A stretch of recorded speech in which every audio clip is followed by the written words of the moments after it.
Welcome back. I'm really delighted to be introducing the next speaker, Jacob Devlin. My association with Jacob goes back quite a few years and to quite a few countries, or at least a couple of countries. So Jacob came to BBN Technologies, where I was back then, straight from the University of Maryland. And within the first year, we knew we were working with a special talent. And one of his, the first paper that Jacob wrote that really garnered national attention was on machine translation, where I'm sure I'm going to lose some of the nuance in the way I'm going to say, but he showed us how to efficiently model context from both the source and target sides in a single way. It turned out what he did with that feature that he created, it turned out to be the single most effective feature, single most powerful feature controlling machine translation performance. That paper went on to win a Best Paper award. And if I may just say, at that time, there were 4 Best Paper awards in machine translation at the top language conferences. 3 of them were from the group that I was at BBN. And so even though there were big behemoths working in machine translation, the best papers came from that group, and Jacob definitely had the most noticed one. After that, I had the substantial good fortune of working with Jacob on a couple of different projects, one of which took us on many trips to Korea, where I came to know his kind of understated humor and his style of communication, which I hope comes through in the talk today. But most of you, of course, know him as the person who created BERT. And few people have the opportunity of making a highly impactful contribution in an area that leads to other people saying, oh, there is so much richness here, we want to go investigate these other aspects. I don't know of many people who have done it twice. And so even though Jacob will try to understate and say, I really don't want to do anything earth shaking anymore, I'm going to say, I'm still holding that bar for him, and I'm going to see what he has to share with us today. Thanks, Jacob. Hi, thanks for having me. So for my talk, there's a lot of things that I can't talk about, right? Because direct competitors, right? So I can't really talk about future projects or interesting applications. And I don't really like talking about future applications, and I don't really just talk about what's in papers. So the thing that I wanted to talk about which I like to talk about, is kind of things that are understated in papers, but I think are very important, especially for the engineering aspects of large language model and speech and whatever model building. And so kind of what this talk is going to be is kind of just a set of tips and tricks and kind of things that I think are important in building these large models that are maybe under-specified in the papers in terms of their importance for actually doing the implementation and engineering for it. So just as a background, right? So language models have been getting a lot bigger, as have other models. Although we know that just size is not the only thing that's important anymore. But so this is just a subsample of them, of how they've grown over time, right? And so as they've grown over time, they were obviously much more expensive to train. Yeah, but as they've grown over time, they're much more expensive to train, and you can't do as many ablation experiments, and when things go wrong, it's much more disheartening because you've already spent so much compute and stuff like that on them. And so, you kind of want to have the best principles and make sure that everything is as efficient as possible. And of course, the scaling matters, right? Whether it's just scaling the model size or the model size and number of tokens or some other type of efficiency improvement like sparse models. Scaling, obviously really matters. So basically, the rest of this is just going to be a series of things that I think are, important and maybe that I kind of want to encourage everyone to, spend some time focusing on when they're building these models. So the first thing I'm going to talk about is just data filtering, right? So this is extremely important when you're training, especially for few shot. It turns out to be less important for fine tuning to an extent, but there still is a gap. But for few shot models, even simple heuristics like the one that was described in this paper by Google Research, where you basically just train you have a known set of high quality corpus, and then you train a classifier on that versus just random web data, and then you run this on all your data, and then you subsample it proportional to that score. Gets you, equivalent to a basically like a 5x increase in, just increasing the model size in terms of the thing. And so since then, internally, we've done a lot more heuristic data filtering, and that was actually, ends up being a pretty big focus of our work currently is just kind of what's the optimal data mixture. And so there's arguably more time being spent on that right now at Google than it is for the actual model ablations. And so in general, that's just something I want to say to emphasize. Another thing that turned out to be pretty important and might be obvious, but we didn't actually really start paying close attention to this until recently is diagnostics, meaning summaries of various things. So historically, you'd have a loss function and then maybe some other things that you're monitoring, some evaluation results. But it turns out that actually, including all of this other stuff, you want all of the weight averages, which could be root mean squared or absolute value average, doesn't really matter. All the gradients, all the updates, and then as many activations as you can kind of afford to do without slowing down the model. These end up being really useful when you're debugging. So you have normally, you're training a model and then suddenly the loss shoots up and you're like, oh, something weird happened. I guess we should restart from 1,000 steps back.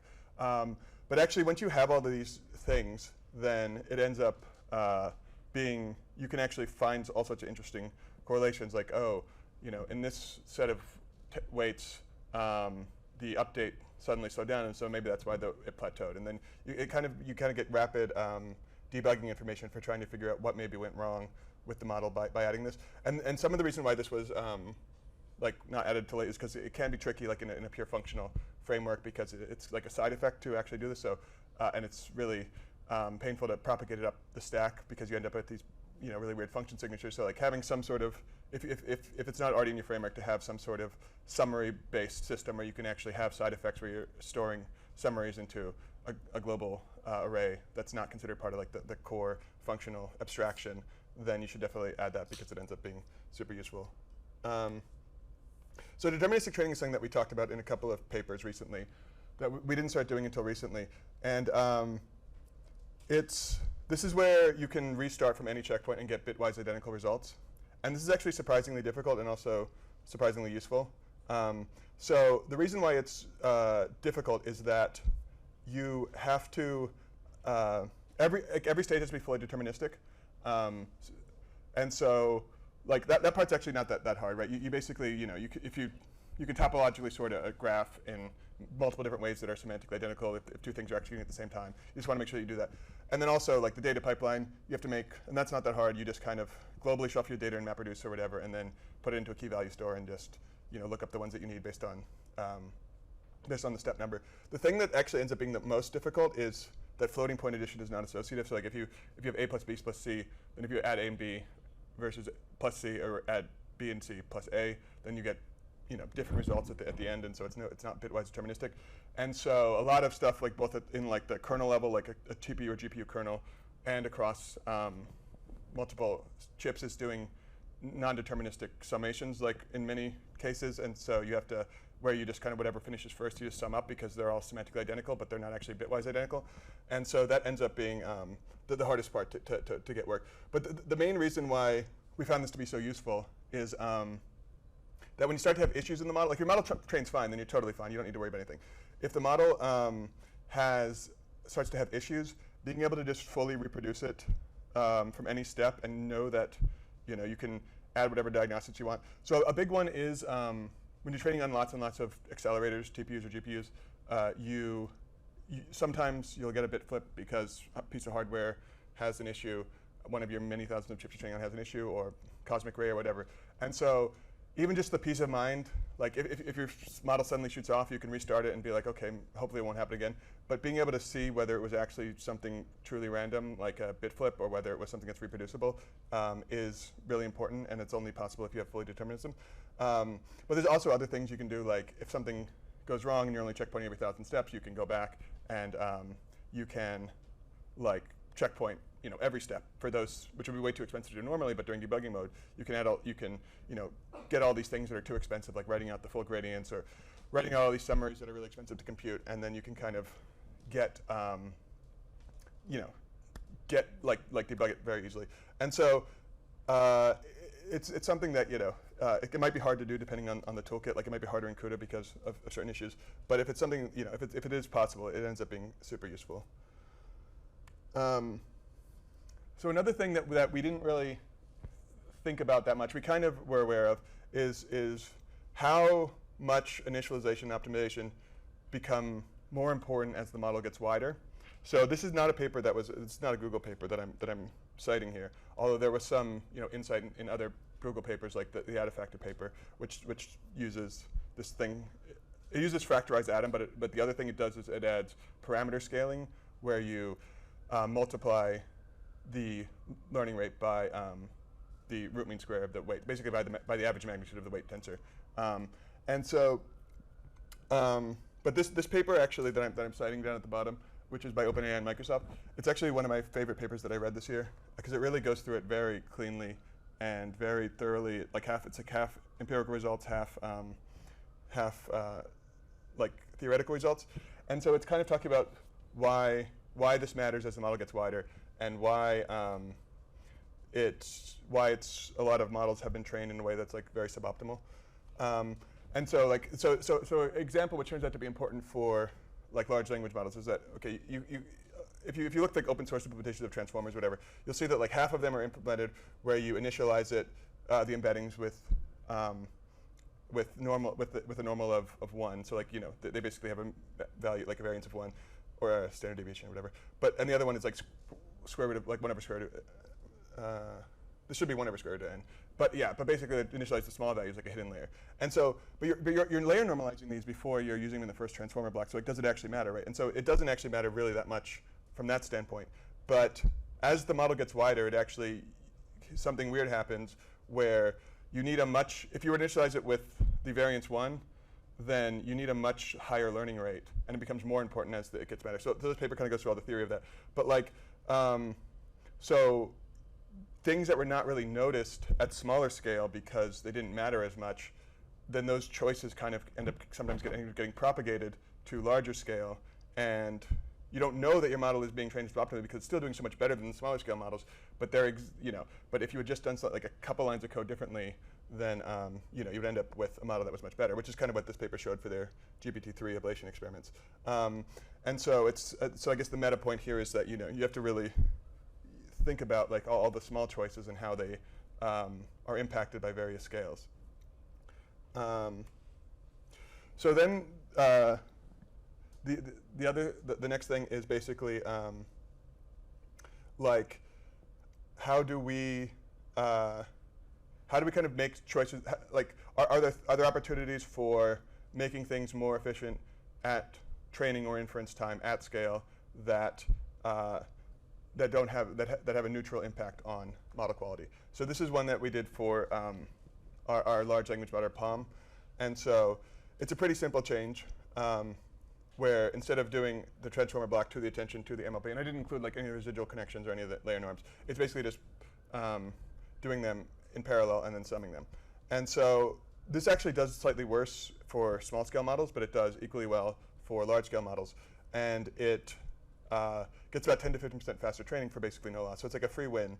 And the reason is just because you can do fused operations on these things. So it's more efficient because you don't need to load the activations of the input twice. And so opportunities like this are like something that, again, mostly are dependent on scale, because you might see a quality loss at smaller scale, or you might not see the same speed wins at scale, but then you see quality neutral and speed win, training efficiency wins once you get to scale.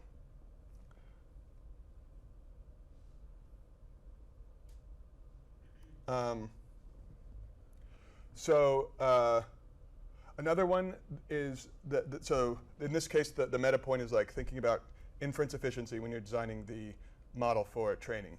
So so when you're training a large language model, like we obviously want to productionize it in various ways, and there are certain key differences between training and inference. The two biggest ones being differences in batch size, right? You care more about latency usually for inference, and so you're going to be using a small batch size of 1 or 64 or whatever. And the other one is that you're doing autoregressive decoding. And so that has different characteristics because you're computing some prefix, whether if it's an encoder-decoder model, the input, or if it's a decoder on the model, you're still computing some prefix. It's kind of the same thing.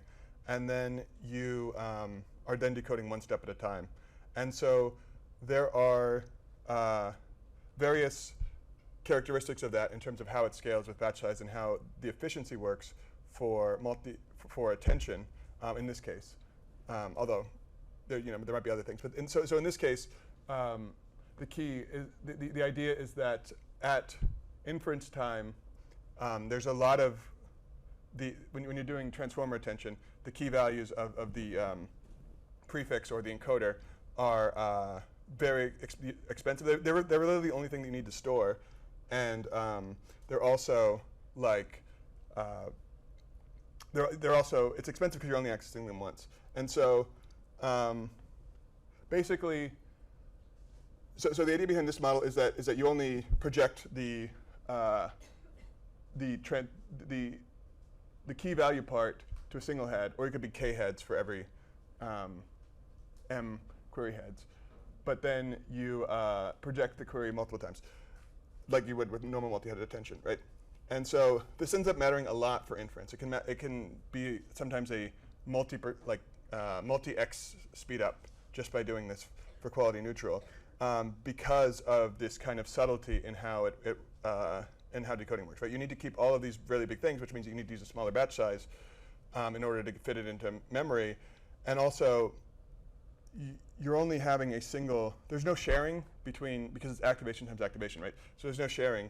And so the accelerator efficiency at decoding time is like completely abysmal because there's only a single time step of a single sequence being used, and then you're multiplying that by this big tensor that you are only accessing once, so you're not getting any of the efficiency on your accelerator. And so like choices like this that are only applicable at inference time are something that needs to be made very early on. And you kind of need to be aware of the inference time efficiency stuff. So the next thing I'm going to talk about is partitioning.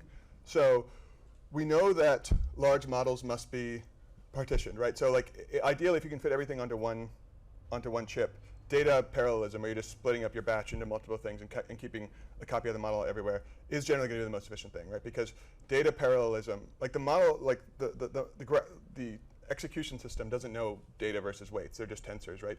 But in terms of how the actual math works out of what needs to be shared and you need to run reduction functions, because all the data examples are independent until like the very end where you're summing the loss, then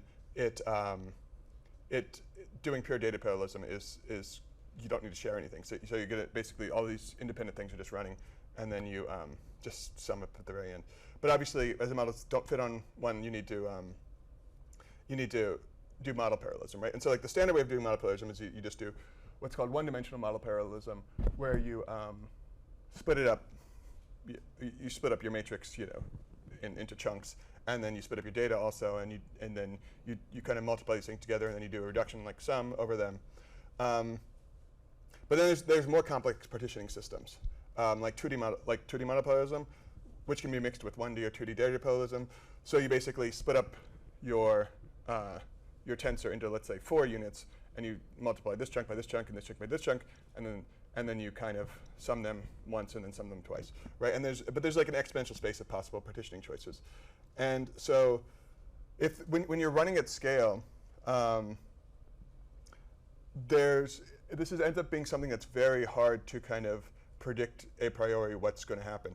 And so really the kind of the meta point is that the only way to really do this well is to have a framework through all of these layers of compilation and stuff like that, where you can very easily switch out the partitioning into lots of different options. And so it's kind of, so like the meta point is like, when you're designing this framework early, you have to think about what are all the possible partitioning options that I might need, because they might be different for training and inference. And also you don't really know, and they also might be different for different hardware, because there's no like a priori optimal partitioning. There's all these different trade-offs based on like, can it fit into memory? And if it can't fit, maybe I can do rematerialization, which is like recomputing part of it. what's the accelerator efficiency for these matrix sizes? Like, what is the actual observed flops based relative to maximum flops, where the bottleneck would be going from accelerator memory into actual, like, the on-chip memory, and that's why you don't get max flops most of the time, because that part is much slower than the actual matrix multiplication itself, except for the matrices are really large. But then there's also, on the same host, having multiple devices, what's the interconnect between these? What's the interconnect between data centers? Or not data centers, but like interconnect between different units of the accelerator, and is there compute transfer overlap? So where you can always saturate your device while there are those doing transfer. And so all of these partitioning strategies change with scale, and they can change in inference time. So like, if you have lots of accelerators, the 1D partitioning ends up, the amount of transfer is proportional to the number of accelerators. But if you have 2D, it's proportional to the square root, because you're doing, this partial sum in this one direction over square root, and then you're doing a partial sum over the other square root. And but this only really matters at scale. And so the issue, though, is that if the framework is not built to be able to do this type of stuff, then you don't really have an option. And so it's most important just to make sure that the framework is built to be able to do all these kind of interesting partitionings. So another thing is that when you train a general language model, or I guess it's mostly for language models, but it could be for other models too. The actual language model itself, most of the papers are published on just the general model, right? And then if you want to do something after that, you would publish it as a separate paper, right? And so, but there's kind of benchmarks for that. But in general, if you're going to actually planning on releasing this, like OpenAI did with GPT-3, it's not a good idea to just release like the general model, right? You have to do some sort of adaptation, right? And so the general adaptations are to take to kind of do few-shot meta-learning, where you take a bunch of this is like the simplest way of doing it. You just take a bunch of few-shot tasks, zero-shot tasks, and you just fine-tune your model on all these, and then it can generalize much better on few-shot to new applications, much better than the baseline model did, right? And so OpenAI had their own version where they did something much fancier called InstructGPT-3, and that's almost certainly what I don't have any insider info, but that's almost certainly what they're using for their model. So if you're comparing like your own model, and then you're going on the OpenAI API and trying to see, okay, this seems to be doing better, it's not quite apples to apples, because one of them is fine-tuned, and you definitely need to do this before considering releasing it as an API or whatever. So another thing I want to talk about is kind of mixture directions model. So this is something that Google Brain kind of had developed a few years ago. And so this is when there is, typically for each token, you have a differentiable routing function, right, that can go to multiple experts. And then, so you basically get this matrix-wise sparsity, right, where you have 64 experts. And so you have 64 times as many parameters, but it's the same cost as a much smaller dense model with 1/64 the parameters, or however many the parameters. And so Google has been typically the ones that are really pushing this, but like not all of the large Google models use this, only some of them do. And so I've seen like on Reddit, like is there some sort of weird thing going on where there's like some sort of tribalism regarding this, where some people are pushing it, but it's not really as good as they say, but it's really that there's just trade-offs here. And so it's still definitely an open question inside of Google. So the big advantage is that, like, at least up to 64 billion scale, it's still unclear, above that, a 64 billion dense scale, which could be a trillion sparse parameters, there's about like a 4x increase, which would mean that you would need 4 times as many chip hours to train a dense model and to infer on a dense model with the same quality. But there are a lot of disadvantages. That's kind of where the open question comes from, right? Like there's a lot more knobs to tune. They're a little bit more fragile to train. You have, how many experts do you do? There's this, you kind of need this smoothness loss to make sure that the experts are being equally weighted and get an equal number of things. It's a lot more complicated to do all the routing. I mean, this is kind of one-time cost, but these things kind of end up being quite tricky. It clearly uses a lot more memory. It uses 50 times as much memory, which can become a bottleneck. Fine-tuning can still be more difficult, although that's actually improved a lot. So what the real insight was that just use a modest number of experts rather than, because Noam Shazir's like original paper used like 10,000 experts in some cases and showed that it kept improving, but when you actually want to do fine tuning on it, that doesn't really work well. So you have to use, so typically most of the models now use 64 or 32 or something like that. And that definitely helps a lot with fine tuning. But still sometimes you'll get an occasional task where it just won't fine tune well. It's kind of, and in a way that the dense models don't really show. And then also another big one which is kind of understated is that it's more difficult to achieve a good latency throughput trade-off at small batch sizes. Because like for batch size 1, it doesn't really matter because you're still only accessing all the weights once. And so it could be a mixture of vectors, it could be. And for very, very large batch sizes, it doesn't matter because you have so many examples that they're all being equally partitioned and you're saturating everything. But then when you want to do like batch size 64 for an online system with, like for a production system, it is very, it's kind of tricky to get good inference because you're going to have all of your examples get routed to a different expert. And so you could theoretically do something that is, where you have like high requests per second and a lot of hardware to run it on, where you're doing some sort of global token level routing and batching from all these different examples at once, and but that ends up being very difficult from a standpoint. So there really is no conclusion to this, but it is definitely something that's still an open question that we really don't know the answer to.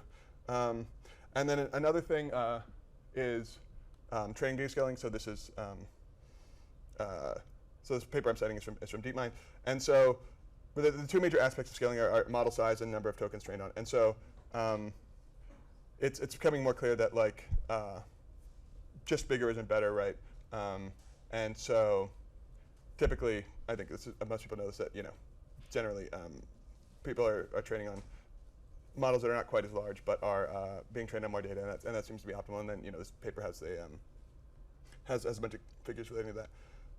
So there's one thing, because I want to make like a meta point here about this, and so there was this behavior that we observed in our training our large PaLM language model, where when we were doing sampling of kind of open-ended stuff, when we were kind of doing decoding of open stuff with temperature 0, meaning that we're just doing one best decoding and we weren't doing sampling, we would often see this like repeat loop, and we were like thought that it was that our model must be broken in some way, even though it was getting like really good results in terms of the actual, and it wouldn't happen like all the time, but it happened like a fairly large percent of the time, and we would think so. And so we thought maybe there's a bug where it's only being triggered because our results were actually amazing, like empirically, but we'd see this really weird behavior. But then we talked to other people who had trained like the previous generations of large models at Google, and they were like, oh yeah, we saw this all the time, right? And so we didn't really see it ever mentioned, right? And so kind of the meta point is that like, there's a lot of things that aren't mentioned in papers, but the people who actually run them might be aware of, and so like, just because something seems weird, it might be a behavior that actually is something specific to your system, or it might be something that kind of is very common to this class of models and that people don't really talk about. And so don't assume that your model is like uniquely broken in some way. Just maybe it's something that is kind of more of a general issue with this class of models. Yeah, basically, conclusion: training this at scale is challenging, and a lot of the techniques require like a combined machine learning knowledge and understanding of hardware systems and accelerator hardware, and there's still like a lot of headroom, I think. All right, thank you.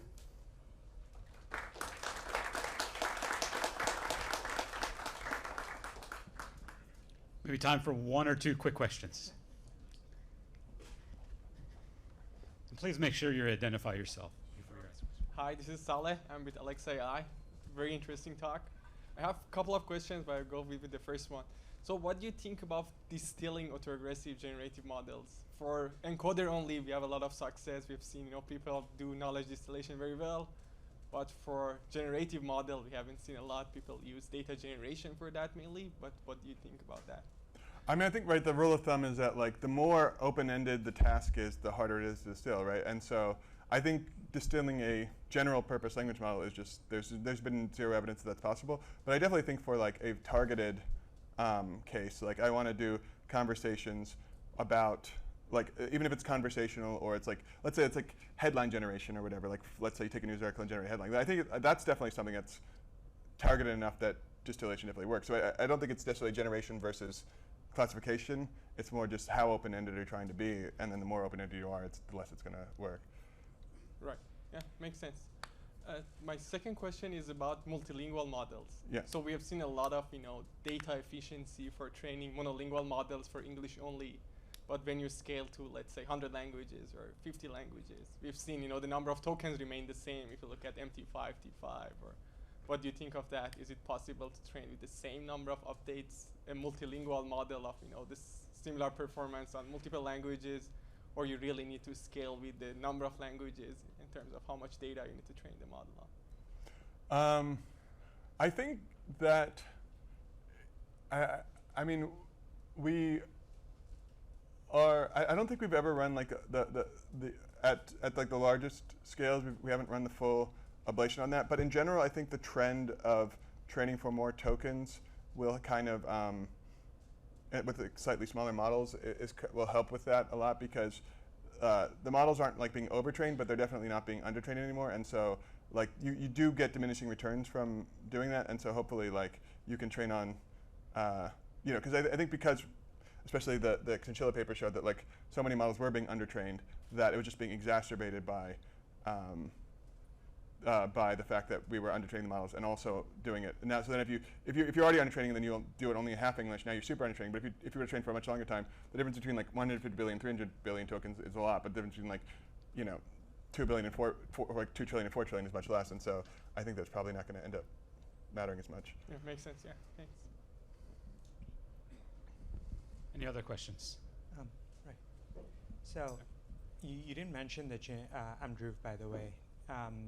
You didn't mention the Chinchilla scaling law at all.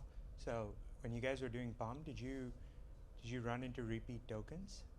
Like when you hit whatever 1 trillion tokens, did you end up repeating, or? So we specifically for POM we specifically targeted it at one epoch for the data that we had with the mixture that we had, which was 800 trillion tokens. So you did that because you wanted to prevent overfitting, or you just ran out of compute? It was kind of all decided like we have a certain amount of compute, and so let's just mix it in this way. That was it. I mean, the Chinchilla paper came out like a few days before the POM paper, so it was everything was all done, and so there wasn't like we weren't thinking about it at the time. But yes, we weren't thinking about scaling law specifically. It was more just like generally like at Google, it's like we'll figure out a certain amount of compute we want to use, and then say, okay, how can we retrain that? And so we just kind of chose it to be like that. I mean, you say data scaling at the end, but I'm guessing if you're repeating tokens in POM, which around 850 you will start, you may not get to like 2 trillion to follow the Chinchilla scaling laws, right? Yeah, so I wasn't saying that this is for being used for POM. I'm more saying like next generation models are following this, and we also like regenerated it, because it wasn't that there's only 800 billion tokens. We actually I think just updated the POM on archive, where it was we trained for like 1.3 trillion, like an extra 500 billion with new data that was not in the original. Yeah.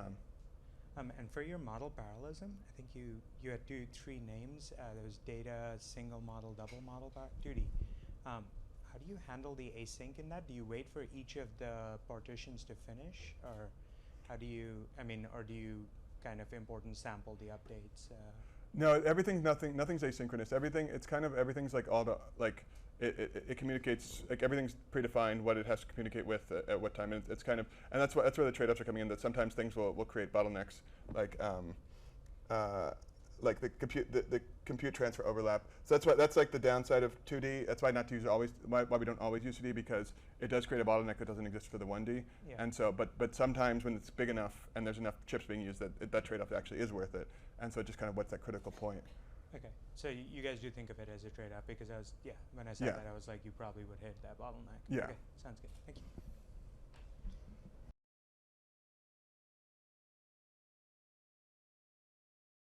Thank you, Eric. Welcome to this panel on autonomy and trust, or trust in autonomous systems. My name is Garud Iyengar. I'm a faculty member here at Columbia Engineering in the Industrial Engineering and Operations Research Department, and I've been given the task to moderate this panel. So I'm going to first start by introducing the panelists, and then set down the rules of the panels, and then we'll start with the questions. Starting from my left, it's David Booth. He's a program manager at the Army Research Laboratory. He's currently the program manager for strengthening teamwork for Novel Groups Collaborative Research Alliance at the Combat Capabilities Development Command, Army Research Labs. He specializes in human-machine teaming, neuro-inspired intelligent systems design, and brain modeling and simulation.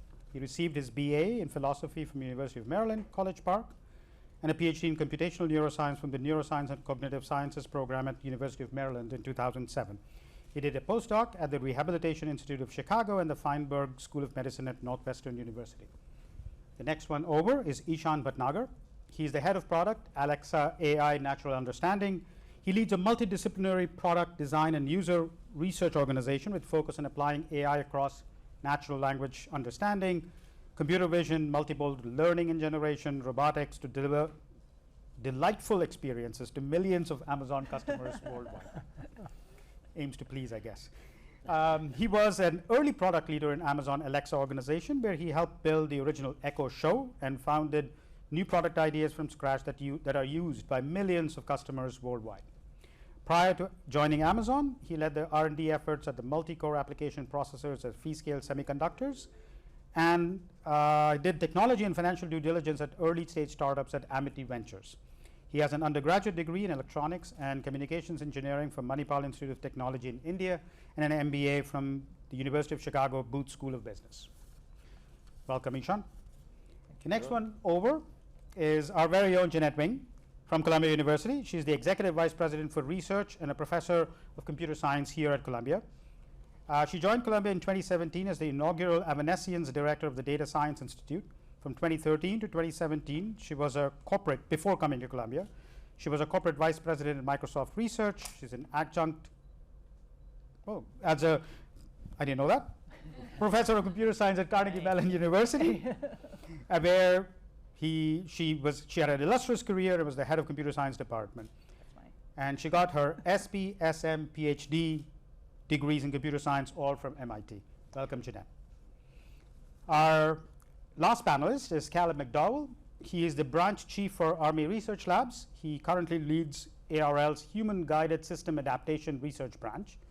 Prior to joining ARL in 2003, Dr. McDowell has led several major research and development programs focused on neuroscience and human intelligent technology integration. He serves as the chief scientist of Humans in Complex Systems Directorate. He received Army Research and Development Achievement Awards in 07, 09, 13, and the ARL Directors Award in 2020. Dr. McDowell has a BS in Operations Research and Industrial Engineering from this unknown school up north in New York State, Cornell, and an MS in Kinesiology and a PhD in Neuroscience and Cognitive Science, both from the University of Maryland, College Park. Welcome, Caleb. Thank you. So, let me find my questions. All right. I'm going to try to trust in autonomous systems and trust in human systems in general is a very complicated, wide-ranging concept. So what I'm going to try to do is pare it down to 4 main questions that I'll try to explore with our panelists over the next 40, 45 minutes or so, and then open the floor to the participants here. Those who are on Zoom can send their questions to people which are being monitored, and Alexis in the back of the room here is monitoring them and is going to bring them up when the question and answer session begins for the in-person audience here. So I'm going to start with a historical perspective. At the turn of the century, there was a push for trustworthy computing. I want to sort of make a connection between trustworthy computing to trustworthy AI to trustworthy autonomous systems, and I want to connect sort of the dots there.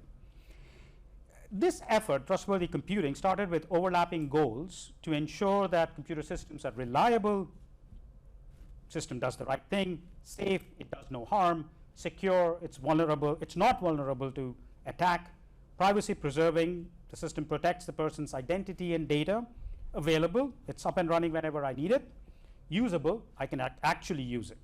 So these were sort of the principles that were laid down for trustworthy computing over a certain period of time.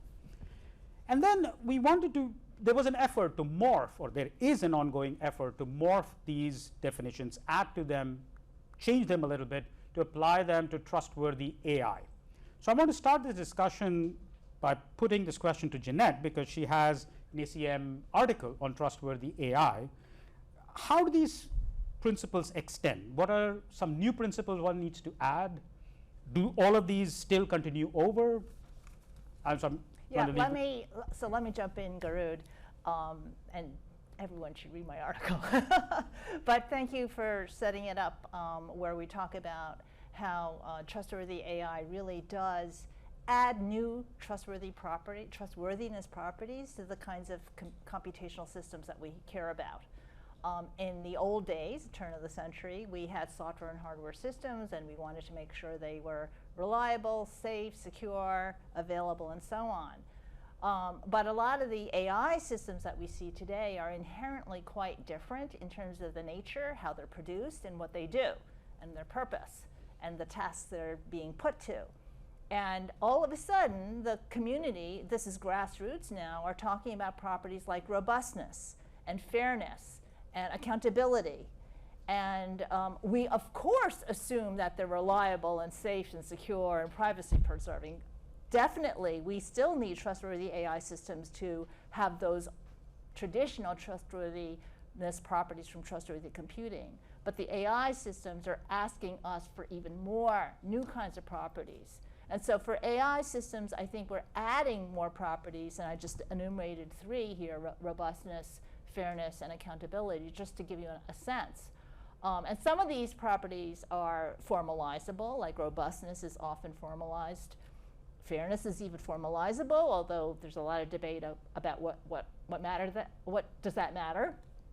And then there are other issues like ethical issues that come to fore that are perhaps elusive of formalization. So I do think trustworthy AI adds new properties to trustworthiness as we had from trustworthy computing. So I'll stop there and let my panelists chime in if they want.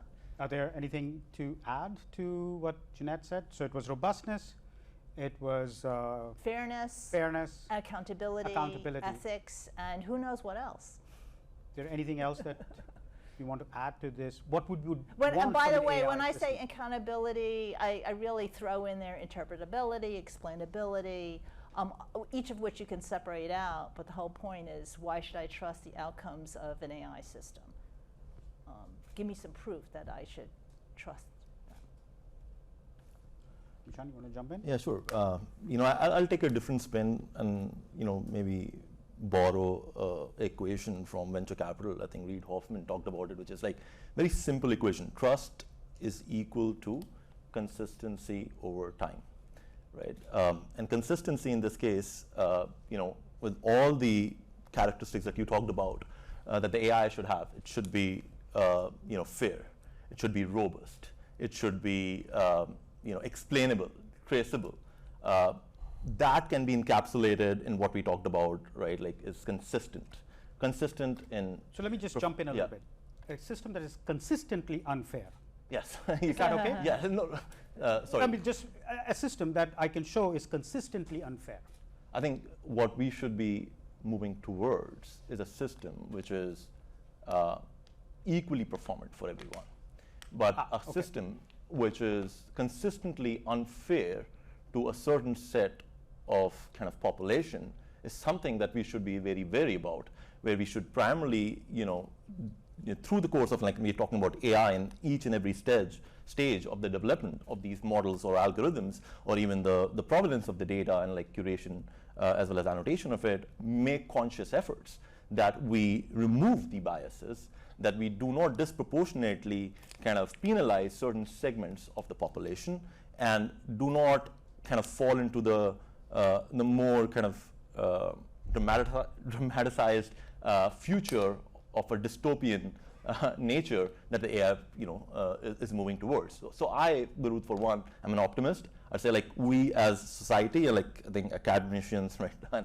and industry and researchers together need to move towards a more utopian future, where these principles, as Janet, you outlined, are becoming increasingly important, and we throw more spotlight on it through this panel and like through this, coming together of different minds. So let me throw it to the two Army colleagues. No, I actually want to follow up on your question.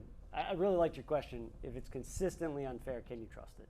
So I come from a human side, and oftentimes from how we think about things, we think about trust is really the relationship between expected performance and the performance, right? So consistently unfair, I start to trust that system. I trust because I know how to use it. I know not to use it in certain circumstances. I know when maybe I can use it. But if it's consistent, I can figure it out and I can use it.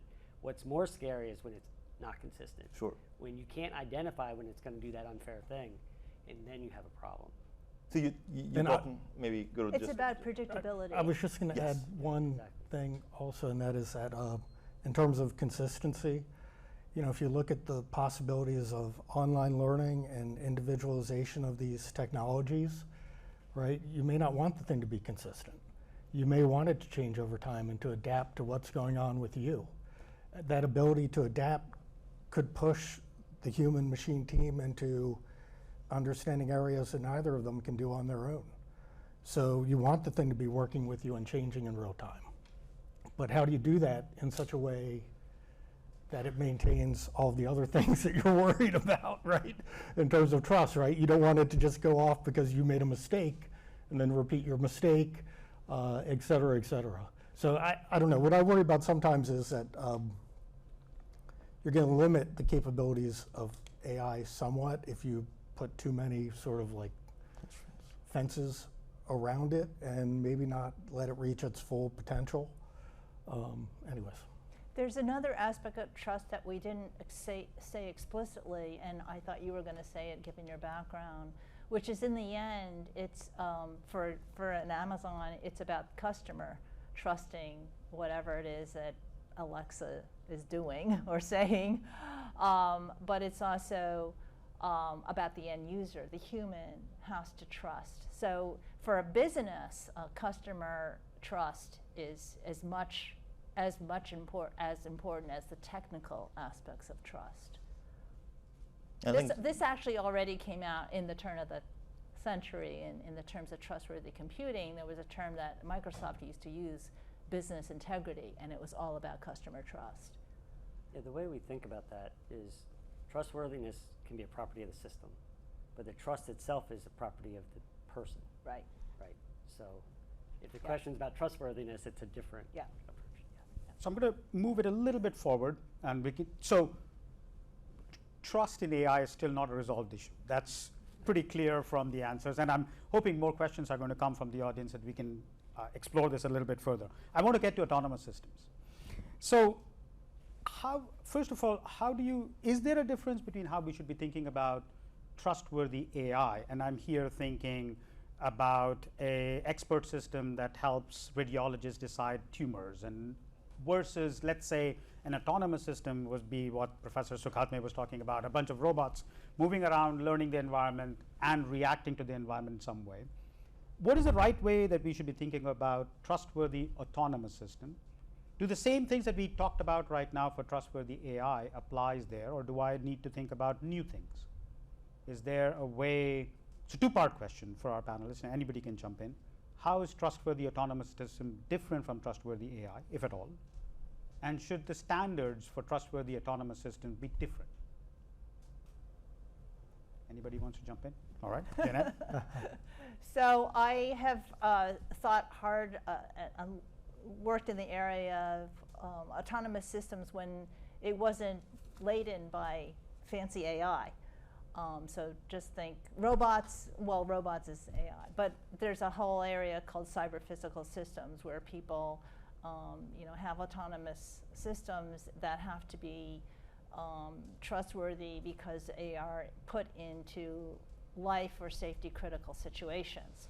And so from that point of view, reliability, security, safety, all of those properties that I talked about earlier about trustworthy computing all apply to autonomous systems. I think what's new is that now these autonomous systems are embodied with fancy AI, like in their vision systems, in their decision-making systems, in their prediction and so on. So all of a sudden, to trust the autonomous system, you actually have to trust the AI that's in that system. And so we are now back to the question of why should I trust that AI system? And then you get into issues of just something like robustness, where you have a vision system on your self-driving car or a vision system on the drone, and you want to be able to trust that the vision system is seeing the right things and in real time making the right decisions about dropping the bomb or whatever it is. So would it be proper to sort of say that we have two different trustworthiness problems, one for the cyber-physical system in the way that it does whatever it needs to do coming from the signals, and another one being the trustworthiness of the AI system that is driving it? Do we see possibilities of potentially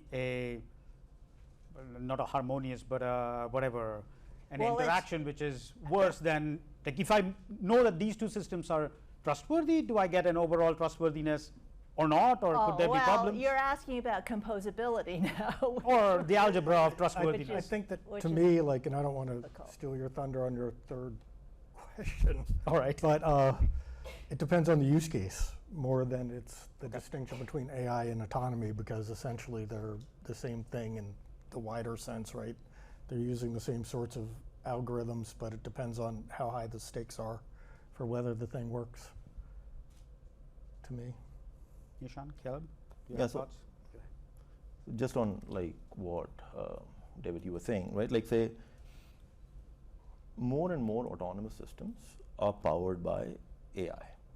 And what that means is, again, if you define autonomous systems as ones that are self-governing in nature, which is that with minimum or no human in the loop, they're able to make predictions about the future, make decisions that impact humans, and that those decisions have kind of dire consequences, the use cases, you would start to have a different level of discussion about the trustworthiness of those systems. So if I am basically trusting an autonomous system, whether it's a software autonomous system, just a recommendation system which is telling me what your next music should be, it's awesome, right? Great. I can be more forgiving as a user when the things don't, turn out my way, and I start to get kids' music, which my son is, listening to, versus my own preferences. But then on the other side, where we were talking about warfare, where we're talking about kind of medical diagnosis, where things, or even the autonomous vehicles, where things are much more, the consequences are much more dire if the things go sideways. Those are things where we will want to be increasingly kind of focused on to bring in the element of trust, all the characteristics that, Janet, you were talking about. Yeah. So, Caleb, I don't know whether you want to add to this or. No, I think you guys are hinting at something that I just see as a huge challenge. And basically what that is you're talking about that we keep adding more and more AI. So you're getting an ecosystem of intelligence that's out there. And the problem is you may have verified that autonomous system early in the ecosystem development, but as I add more and more AI to the system, how do you know that that verification that you had up front still holds? So how can you continuously verify that these autonomous systems are going to function properly? So I don't see it so much as a difference between AI and autonomy. I see it as a blurring, and I need the whole ecosystem to be effective, and I need to trust that ecosystem is going to work together. So one of the things that when I was listening to Professor Sukhatme's talk this morning, I was struck by one of the comments he made. There were these robots flying around. Their flight was, if I remember it correctly, I had it in my notes somewhere, they were more aggressive as compared to what a human would have designed them to be. The human would have designed some kind of Voronoi regions around it so that they don't crash, whereas the AI system was given a loss function that it was trying to optimize. It needed to get to the target, it needed to make sure that it doesn't collapse, and it wasn't told that crashing was absolute no-no. There was a cost, a finite cost attached to it. So the more, and it sort of triggered in my mind because of what Caleb you said just now, that when you start thinking about overly quantifying or mathematizing all of these various components that go into it, do we run the risk that the AI system has been optimized for a loss function that is just a surrogate? Cannot really focus on it, whereas a human would have traded off all of these things. Is that something one should worry about in these systems? I think what is really going on, Garud, is that we have to optimize to multiple objective functions, and that is presumably still an open research question, but it is how it's reality. So we do the best we can. First we try to do one, But we realize we have problems like that, and we're going to have the same problem with self-driving cars. And so you start taking into consideration other objective functions, and then there may be a trade-off and so on down the line. So I'll just add one thing. Humans definitely do not see quote unquote reality, right? I mean, our eyes work in a very specific way. They're hit by photons. They have certain wavelengths. Like our sense of touch can only do certain frequencies and ranges. So it's more a matter of how well it matches with reality within the domain that the model is supposed to work. As long as you get that right, I think you're okay. I don't necessarily, I mean, we've had millions of years of evolution, right, to sort of solve this problem that we're relying on. But you're always going to have a dimension reduction between the world and what any intelligent system is going to be working with just inherently, and that happens for humans just as well. Just a mathematical fact about the universe, I would say. But we seem to trust ourselves a little bit more than the machine. We hold the machine to a higher standard somewhat. We should. That's true, but one of the things I was also thinking about recently is, you know, if you think, so I'm a neuroscientist, so I think about the brain a lot, right? And most of the things that you do during a day, you don't really have conscious perception and understand the algorithms that your body's using, right? You don't mathematically compute where your hand's going to move. There's this whole part of the brain that people think is impenetrable by the conscious mind called the zombie brain, right? You don't need to understand the algorithm that part of the brain is using. You just see the output every day in terms of your body and you get used to it. And so I especially with notions of explainability and understanding the basic algorithm that AI uses, that may not be as necessary as people think if you think about how we're already sort of set up. Anybody wants to add anything? Maybe we're more forgiving of humans when they make mistakes than we are of machines when they make mistakes. I don't know. I can go probably. either way on that Well, one. because I mean, maybe there is one aspect of it, which is a theory of mind aspect, right? Which we can understand other humans' motivation and attribute, right? And so in other cases, we don't necessarily have that option per se. But there's still, like, say, based on the application, again, to a point, like, there are situations where you'll trust the system more than a human, and there are situations where you'll trust a human more than a system. And I feel, again, going back to the point on the application, and what are we really trying to solve? Who are the actors involved in that, whether it's the user, the developer, or the organization who owns that particular system, depends on multiple different factors and context as to where this all leads to. So I think, like, it's not a straightforward answer, and like there are situations where we would really trust machines even more, and there have been like research out there which say we trust like machines much more than human in this particular situation. And so in that construct where you are trusting the machine to do much, like to get the end task done, and those tasks are critical of nature, that's where the element of trust starts to come in, that you can be misled by the machine who you're trusting towards an end consequence which we are not anticipating.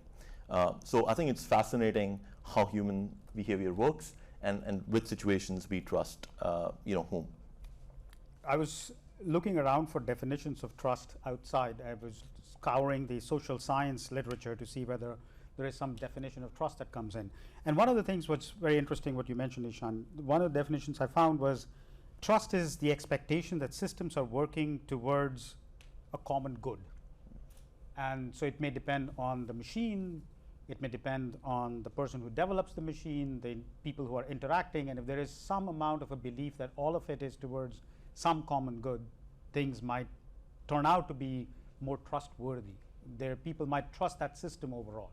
So let me actually pivot off of that to something else. Some of the things that you guys have already brought up, that trust could be domain dependent, very heavily. In some cases, you may trust machines more. In some cases, you may trust humans more. It may depend on whether it's about healthcare, consumer products, judicial systems, combat systems. Our degree of trust might be different. So I'm wondering if there is can one design for trust in some ways? Is there a field that's sort of developing which is talking about how do I design an AI system or an autonomous system so that its users or whatever be the constituency that is connected with the system actually trusts it? Is it a matter of training? Is it a matter of an ongoing interaction with the system over time? Is it this notion that users will have the freedom to adapt the system as they go along interacting? Could I think about how to design for trust? What I can say is it's hard to answer that question because trust entails so many different properties. But what is happening, or certainly in the, let me take one property at a time. For privacy, for instance, there's a whole, actually years now of research and frameworks for design for privacy. Privacy by design, that's what it's called. And it's already kind of an established way of thinking about privacy for computational systems. And I think the same thing is now happening with robustness, fairness, but all individually, all these properties individually. So when you say trust by design, you could mean, trust by all these different frameworks, but we're not there yet. We're just still trying to figure out what fairness might mean and then how we might build or design for fairness. So I think it's a very big question that the best we can do right now is take it apart and do one property at a time. And even before turn of the century, in my own area of research decades ago, we always thought we could build software systems correct by construction, which is the same notion where correctness was your desirable trustworthiness property, and design, you design and construct so that by the end of the piece of software coming out, you don't have to verify it, it's correct. So it's been a holy grail in that sense, and we've just upped the ante in so many different ways by talking about AI systems, autonomous systems, and all these different trustworthiness properties. So I was thinking of it slightly differently, Jeanette. So you are coming at it from sort of almost like a verification or a computer science-y. Yes, I am. Define the properties and then verify the system actually satisfies those properties. But trust, as has been brought up by the panelists here, there is a human element to it. Mm-hmm. Is there a notion of using the human experience with a system?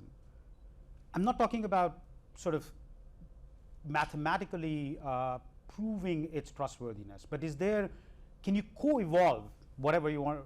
Wrong choice of words, but I hope you will understand what I'm trying to say. I'm not trying to evolve human beings, but co-evolve the interaction of human beings with a system.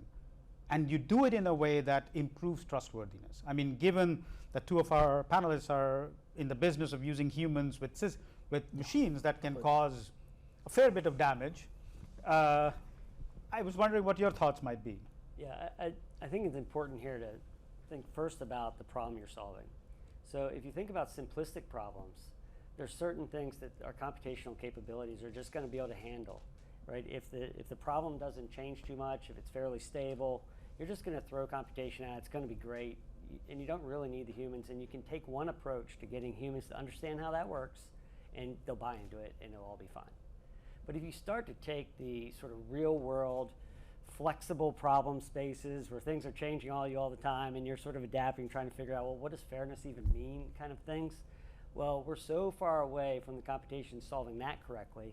The question is, can I take a very different approach to trust to try to get somebody involved? So I like the speaker from Amazon very much earlier today. He was talking about preferences and trying to get sort of what he was referring to as interactive machine learning.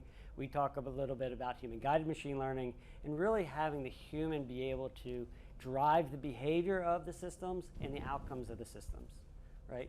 And it's a little bit different. I don't like to think of trust per se.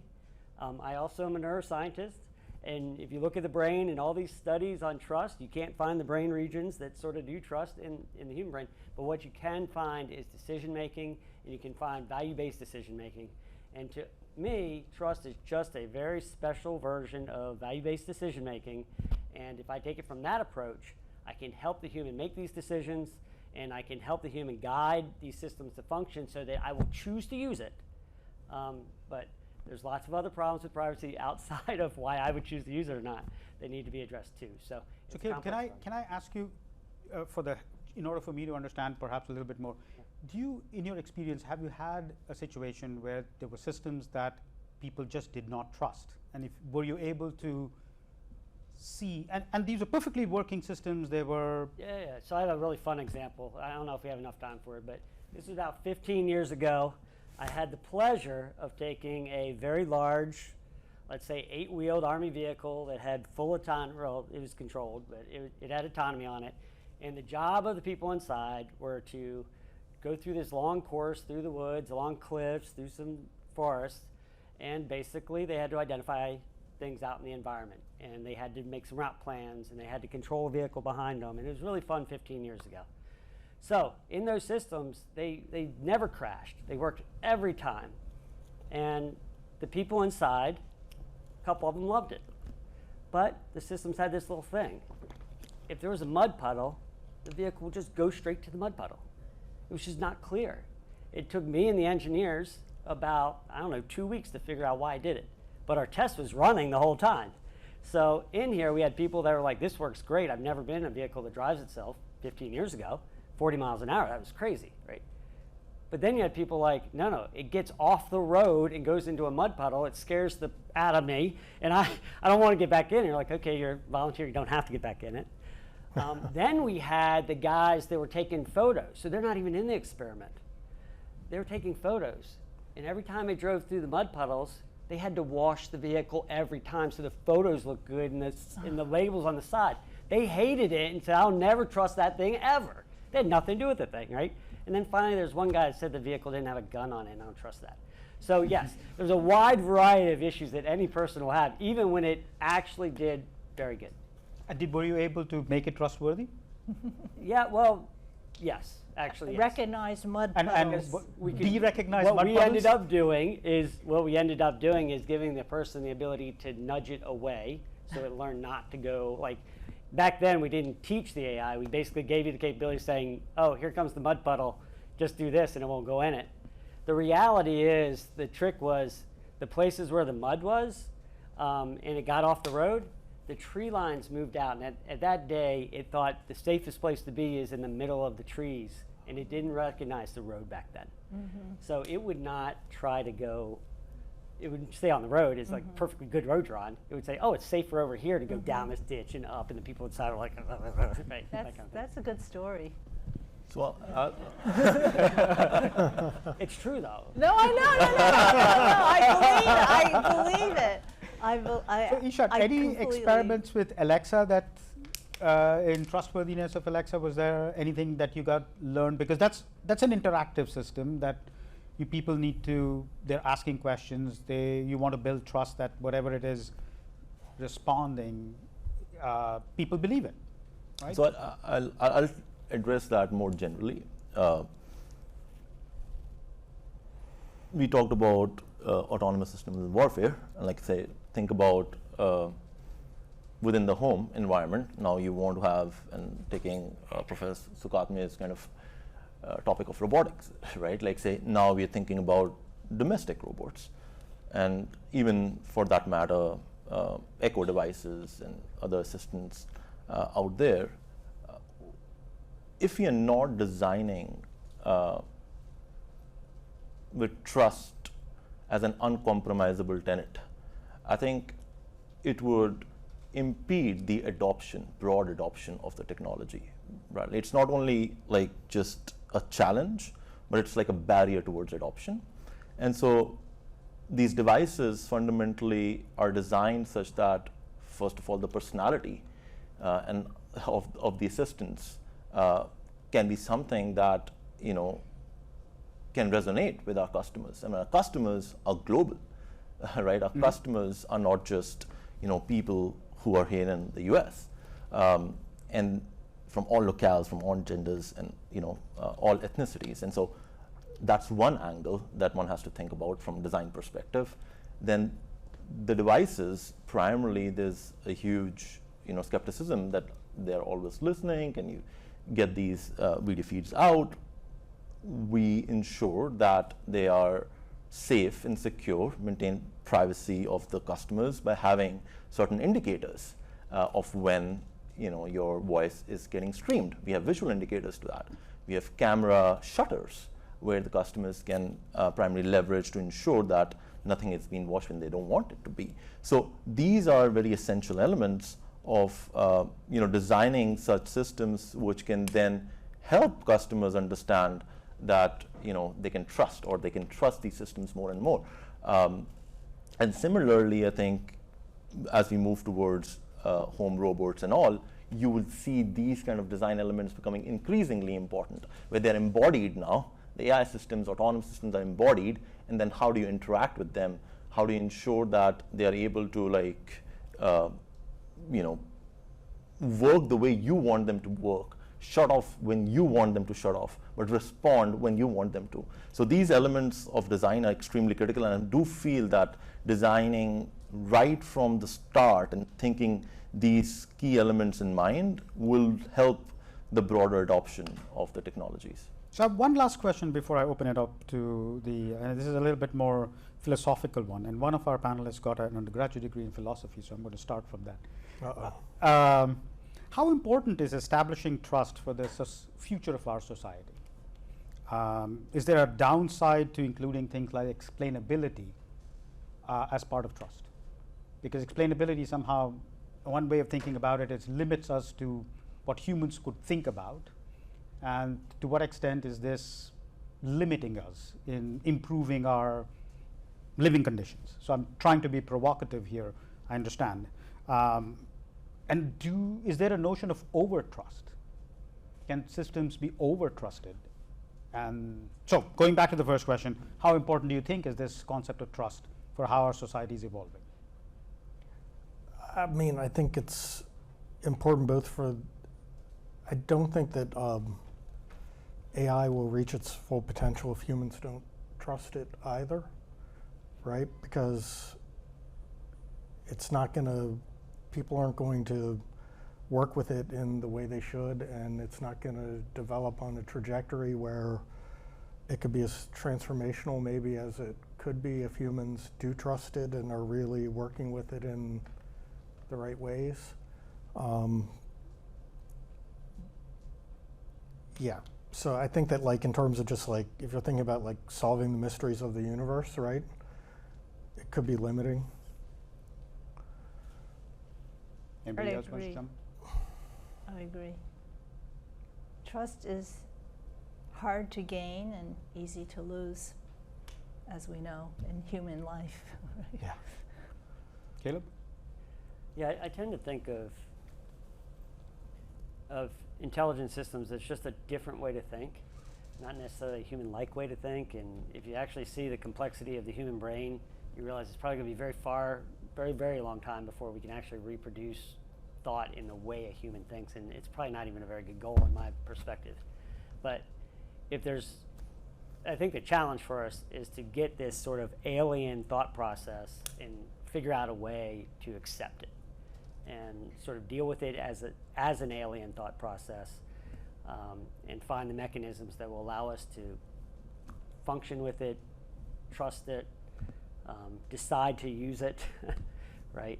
Yeah, so I think that's all the while maybe not understanding how it's actually But that's exactly working. the point. It's alien. Like the explainability I agree with. The transparency, tell me how it works, I can't even understand. The guy that got up from Google, I'm like, huh, what are you talking about? I really don't understand. Right? After he hit 64 billion, I mean, It doesn't mean I'm not going to use most of it. us are pretty out. Right. Get out the pencil and the graph paper. I do think we already have many examples in society where we use systems that we don't understand how they work.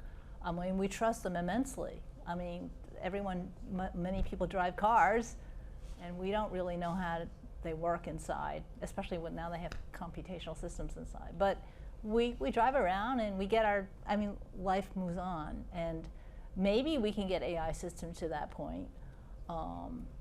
But I also think I wanted to go back to your home Alexa system, because you also have a challenge when you're designing a system for the consumer market, that you want to delight them and surprise them in pleasant ways, but not unpleasant ways.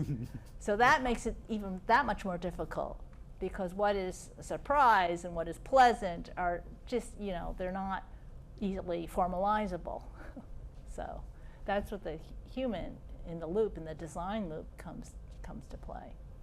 And this point, I think, is excellent. Like, the question is, assuming that you have a different kind of intelligence, how do you get humans at different stages? How can you think about humans being at very different stages? It could be from the stage of just the data that's going into the thing. Maybe humans are looking at that in some way to sort of curate it, all the way out to the decision. I mean, most people think, oh, I want the human at the end saying this is a good decision or not.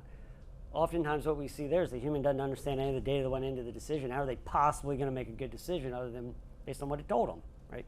So how do you make sure the human is at different stages in the process, but also in the build process from the day one that you're conceiving of the system? There's a way to integrate humans there. So I think that's the approach. I don't have the answer, but to me the approach is to get humans involved in various stages of how you create, and hopefully we end up with systems that nobody understands, but we trust them and we use them and they're reliable in a way we want them to be.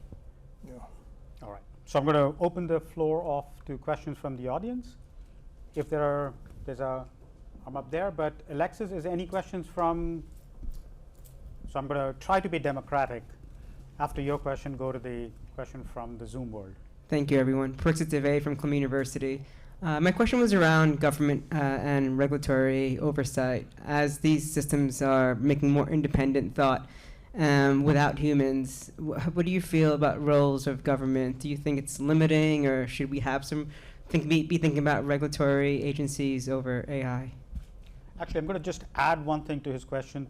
There is this new AI Bill of Rights that was just publicized by the Biden administration. What do you guys think of that in light of the question that was raised? Anybody wants to take it? I have opinions, but I speak too much, so. Anybody else? No, go ahead, please. Okay, I was going to so- suggest you go because you're the expert. I think it's almost inevitable that government is going to have to, if you will, intervene. And the question is, what will the regulation look like?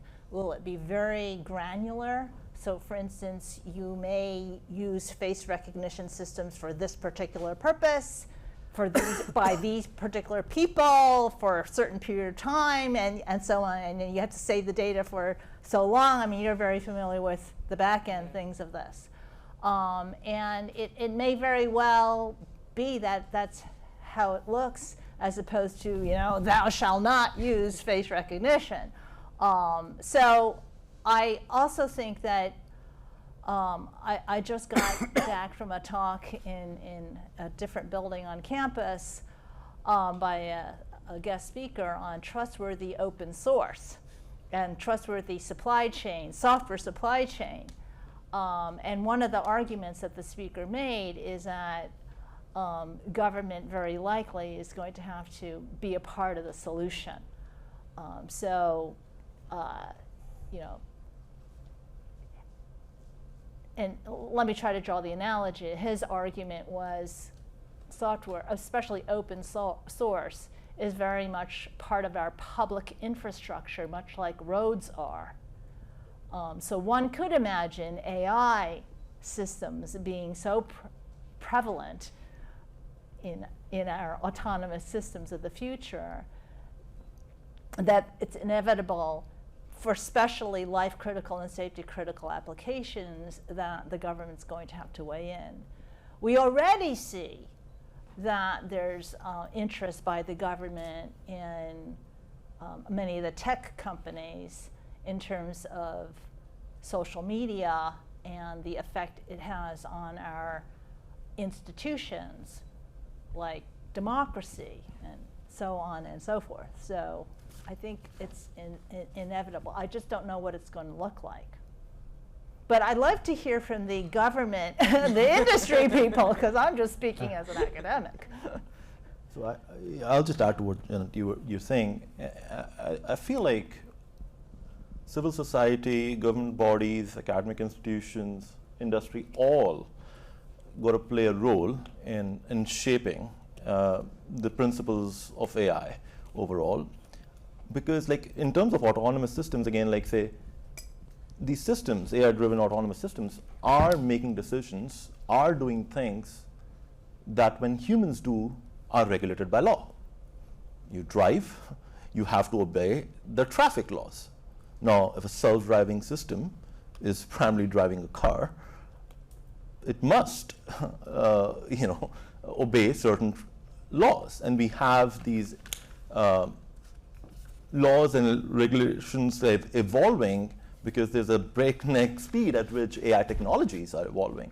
So I do feel that like regulations and kind of involvement from all bodies of society is extremely important. And I think collectively these institutions should further advance where we are headed. So that's like, that's a view that I hold. Anybody else wants to jump in? The only thing I'll say is that things are regulated, I think, in some industries already, like specifically the medical field. And also the machine learning models in, say, insurance or loan. Right. They need to have certain, so deep learning models, for example, cannot be used in these industries because they're not explainable. Right. Facial recognition, we have like, Biometric Information Privacy Act, BIPA, which is there, that basically regulates the use of some of these technologies. So yeah, we're seeing some of them already there. But one of the issues with all of these is something that came up in our discussion before was AI is a very powerful technology, and I like Caleb's characterization of it as alien intelligence as opposed to artificial intelligence, because in some ways it's hard to predict what these systems are able to learn. So if I say that only certain variables can be used to make certain decisions, it's not clear to me that surrogates for those variables couldn't be created along the way. I cannot use race, I cannot use, let's say, socioeconomic status to decide loans, but there could be other indicators that are perfectly correlated with this, and then I unknowingly create surrogates.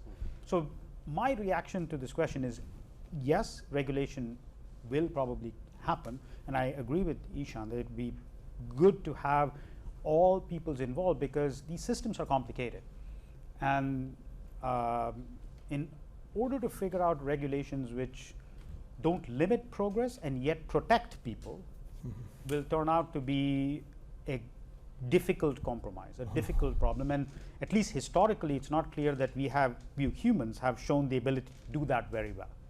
So having as much participation from everybody, and including the people who use it, would be a good exercise. Alexis, questions? Gaurav, just give me 1 second. I need to just try. There's a question from There is one, yes, and I have it up here. Okay, so the question is from Sharon D. online. The EU seems to try and use the terminology of transparent rather than explainability to increase trust in AI, which sounds more passive and leaves it up to the users to evaluate and decide to trust or not. Do you think this would simplify the definition? Caleb, do you want to take it? Transparent versus explainable? Yeah, I just think you have a very difficult problem here, and giving transparency into how the machine functions won't, to me, necessarily solve many of your problems. At the end of the day, you want to be able to predict the behavior that's going to occur. You need to understand that. So whatever it takes to get to that predictability is easier for me to understand. I don't know if somebody else wants to comment on transparency. No, I agree.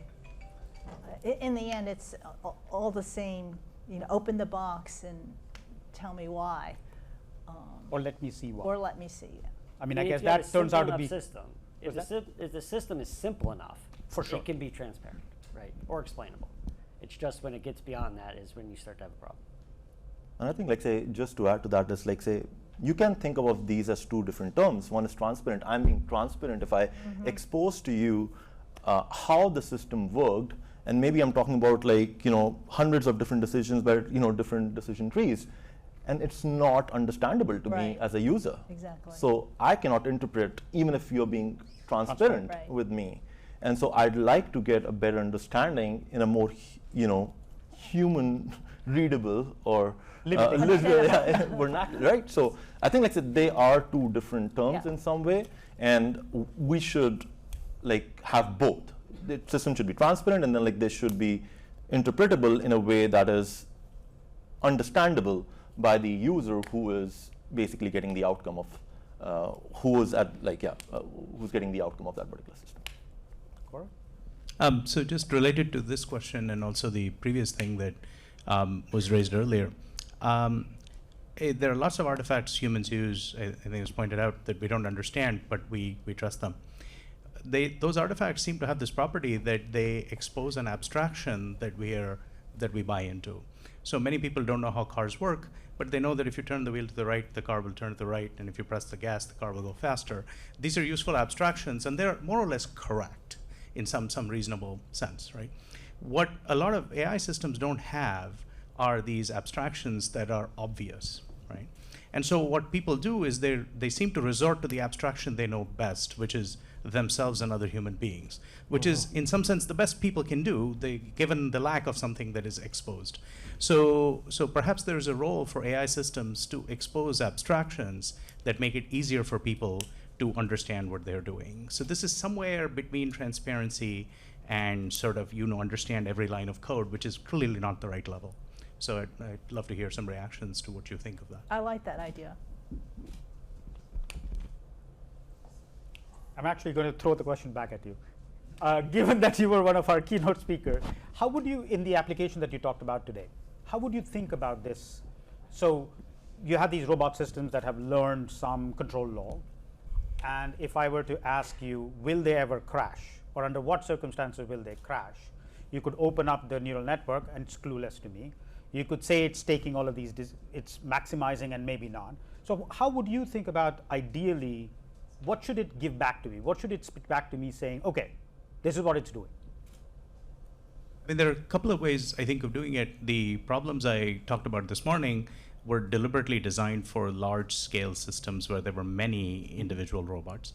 And that's setting myself up for a situation where I might be able to give some statistical assurances about performance.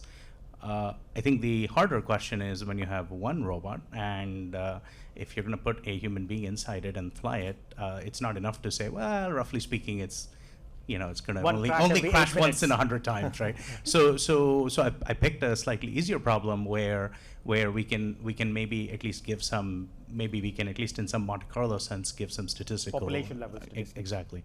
By the way, I didn't say this morning, but that some of that work is funded by ARL under the DESIS program. So that program is very interested in large scale ensembles of robots.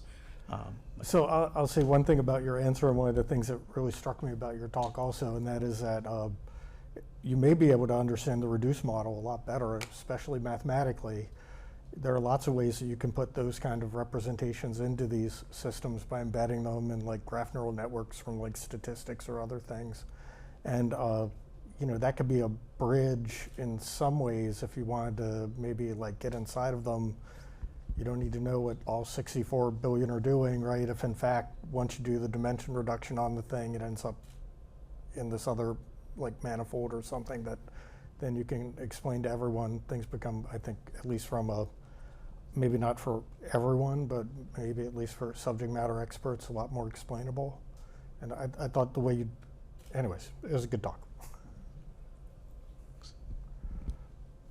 Questions? This one over there.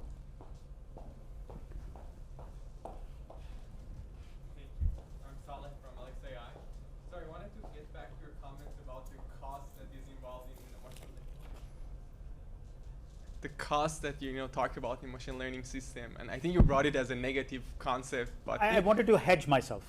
I'm not necessarily saying it's negative. I just wanted to hedge myself in case people will construe it as negative. Okay, not personally. Let's say people just say minimizing a cost function as a negative thing, right? But if you listen to just behavioral economists like Richard Thaler or Daniel Kahneman, they say exactly this is a negative without humans.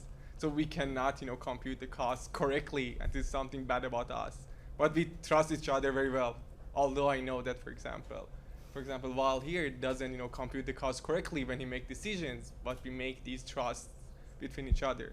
So what do you think is missing that people trust AI, even if they're perfect? Maybe still people cannot trust them. Even they minimize the cost. It's a perfect cost that they minimize. Still this trust cannot be built. Is it something more that we want from AI systems? In a perfect my immediate reaction is there are situations where I trust the AI system or a machine much more than I would trust a human being. And this is something that Ishan had said earlier. And I'm trying to find examples where Can I actually say something on this? To your point, that you're searching for an example. The irony is the hope was that AI systems would actually, for instance, make court decisions fair, because it wouldn't be subject to whether the judge had lunch or not, or had a bad day, or whatnot, or what judge you got. So the irony is that the whole idea of using AI systems, say in the criminal court system or the court system at all, was to be fair to people. And so then now we realize how difficult it is to even articulate what we mean by fairness and so on down the line. But I think we should still aspire to that original goal, that the whole idea of using these AI systems is for the common good. Yeah. Any questions online? No? Okay. It's back there. Hi, my name is Subbu. I'm from Amazon as well. My question is about, it's a little more philosophical. So there was a brief discussion about how we associate a higher standard to an AI system as opposed to human beings. Are we hurting ourselves with this? And a very simplistic example is, let's say the goal is to improve road safety, and you want to have self-driving vehicles on the road.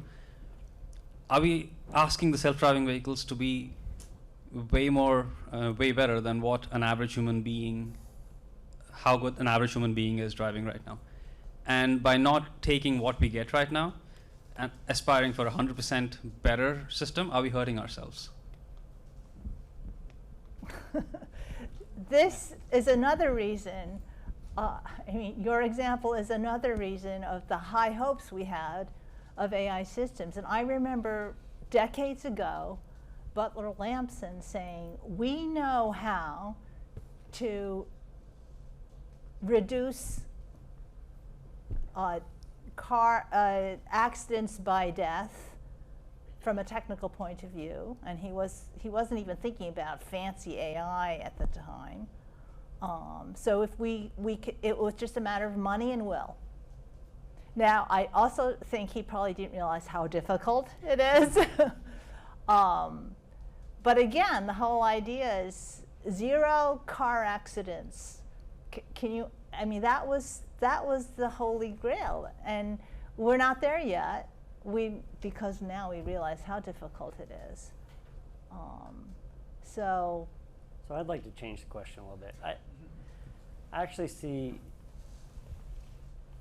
it just as a challenge. And to me, the challenge is, how can I merge human intelligence with this AI intelligence so that we have a system that everyone can accept, that the human can fix like the common sense catastrophic things like why the heck would something like that happen, and have the opportunity to be involved enough. And it can leverage the capabilities of the AI to avoid many of the accidents that would be caused by human failure. So to me, that's what I think the challenge is, and that's what I pursue. So I don't think it's holding us back if we do that. And just to add to that, I think I agree with you 100% on that. Like, so first, to your question, I think let's not let the perfect get in the way of good, right? But like, what is good? And like, we really need to raise the bar and the standards when we deploy these autonomous systems. So, we need, like, say, to ensure that the safety of the systems, the passengers, and the pedestrians are like, sacrosanct, and like, how can we push the boundaries of the systems to ensure that we are getting towards that kind of vision?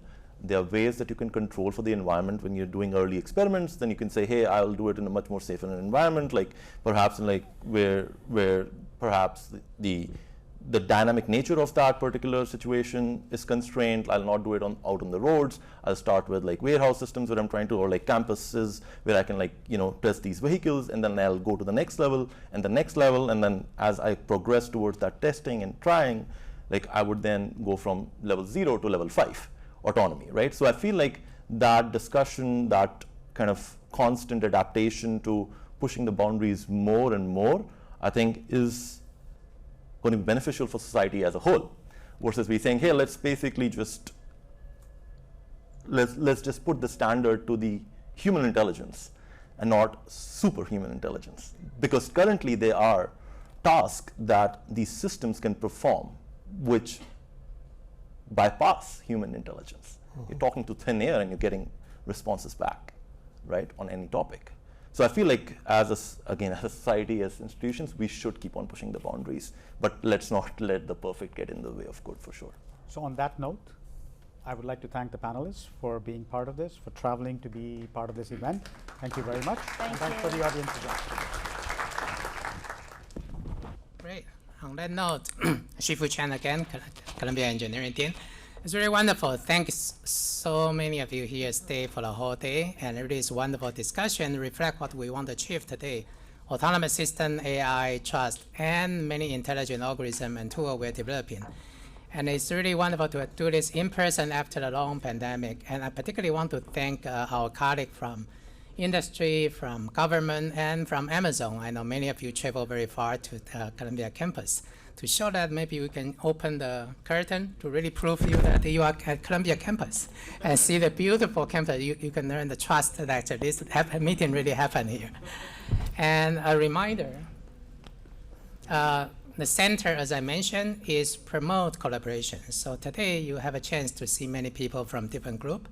So please use that connection to develop joint idea collaboration. The call for proposal of the center will be issued very soon, I think next week or in 2 weeks, right, Eric? Right?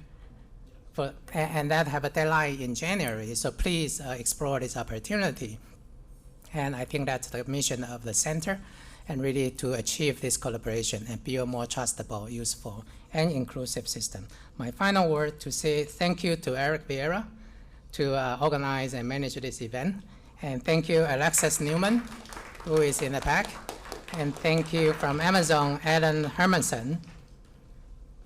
Alan, and Catherine Allen for helping us to organize this. And of course, Heidi Ive is also helping us a lot. And not at the end of the program, and my actually one also plug, after this, after 15 minutes break, originally half hour, there will be a roundtable discussion in Lerner Hall. You see that slanted floor, a little bit not horizontal. That's the Lerner Hall. And 555, the room 555 will be for a roundtable discussion. Last but not least, I want to say thank you to Prem Natarajan, which is my long-term friend and partner collaborator, for giving us the privilege to have this opportunity for presenting the center activity. I want to invite him to say more about this event. Thanks, Shifu. I'll start by acknowledging a few other folks here who are from Amazon, in addition to Ellen and Kathleen. Angelica was here earlier today. I don't know, maybe she stepped out. Eric will remember. She was part of the original team that put together this arrangement. Thanks also to Rajiv and Avni, who are closely involved in this Alexa Academy initiative, where we're trying to bring in the spirit of academic thinking and risk-taking into our everyday life, and grateful to all the scholars who do that. Before wrapping up, just want to say, in the morning I said, hallmark of good partnerships is that they expand, that they lead to new things, they give birth to new things. And this partnership is already doing that on many fronts for us. We started off with the Center for AI Technologies. In fact, I'll say, we started off with Shifu joining Amazon as a scholar, okay? And then we started the Center for AI Technologies. Then that led to the SURE program, which we're all very proud of. This summer undergraduate research internship program that I mentioned. You should go check out the Columbia and Amazon.science websites for more about that program. But also it's led to other participation, other collaborations. We're part of an upcoming NSF AI Institute that we're helping to get established. We're also very proud and excited to be part of the Pandemic Research Institute at Columbia, which kind of New York's organized response and proactive response to the next possible set of pandemics, where we're all super convinced that AI is going to play a central role in organizing humanity's response, prediction and response of the next pandemic or next such event. And there, the theme of today's symposium is particularly relevant. Imagine that you're using AI, harnessing the powers of AI, to respond to a societal event at a global scale. You really do want to be able to trust AI. And so I think the topic is timely. The presentations were awesome. Many thanks to Gaurav and Jacob for the excellent keynotes. Many thanks to all the other presenters from Amazon and from Columbia for your talks. Look